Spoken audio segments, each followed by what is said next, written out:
Bali termasuk kecolongan karena saat ini bangunan yang mendominasi adalah stil luar Bali dan stil bangunan asing. Padahal, kabupaten dan kota serta Pemprov Bali sebagian sudah memiliki perda bangunan arsitektur Bali. Ibarat macan kertas, perda ini tak bertaring. Jika ini dibiarkan, Bali ke depan tak Bali lagi. Hal itu terungkap dalam dialog merah putih di Warung Bali Coffee Jalan Veteran 63 Denpasar, Selasa, tanggal 11 Februari tahun 2025. Akademisi yang juga Rektor Dwijendra University, Profesor Gede Sedana menyebut kini sedang deras masuk bangunan stil asing dan luar Bali, sementara perda belum bisa mengendalikan. Makanya dia menyebut Bali kecolongan dan terkesan tak ada yang ngeh dengan kondisi ini. Kata kuncinya, kata dia, ada di pemerintah yang mengeluarkan izin bangunan. Sementara payung hukum dan perda sudah ada, namun tak ditegakkan. Sedana melihat kini Bali sudah dijejali stil bangunan luar Bali dan stil asing seperti Eropa, Jepang, dan lainnya. Jika dibiarkan dia khawatir akan menggerus arsitektur Bali. Tingkat provinsi di Bali ini sudah ada perda yang mengatur tentang persyaratan bangunan terkait dengan arsitektur tradisional Bali. Tetapi dalam perda itu ditekankan pada sifatnya pengendalian dan koordinatif, sehingga sanksi yang tegas itu tidak muncul. Bagi saya, kalau peraturan daerah itu tidak menampilkan sanksinya, maka itu akan sama saja seperti harimau yang tidak ada gigi.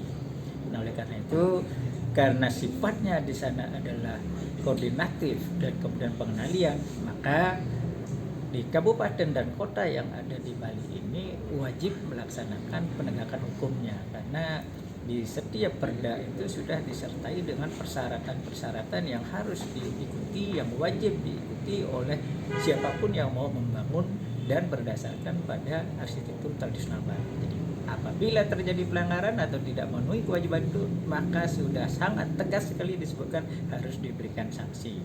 Misalnya mulai dari izin atau pembongkaran, menyetop dan lain sebagainya. Bahkan bisa dipidanakan. Sehingga benar-benar bahwa arsitektur tradisional Bali ini bisa kita pertahankan, bisa kita lestarikan, dan bahkan untuk generasi kita berikutnya di dalam upaya untuk memenuhi kebutuhan Bali ini.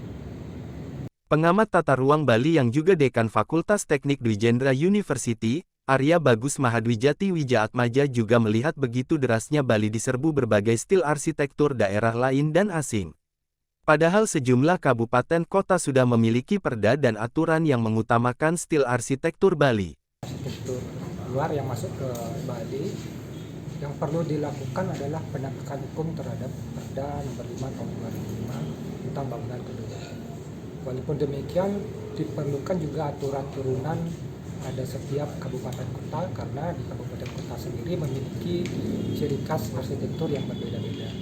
Nah, melalui perda yang ada di kabupaten kota ini diharapkan nanti arsitektur tradisional Bali dapat diimplementasikan pada setiap bangunan gedung. Nah, terus ciri khas daerah di mana, Pak? Terkait ciri khas daerah, misalnya di daerah Badung kan ada style Badungan yang menggunakan bata merah.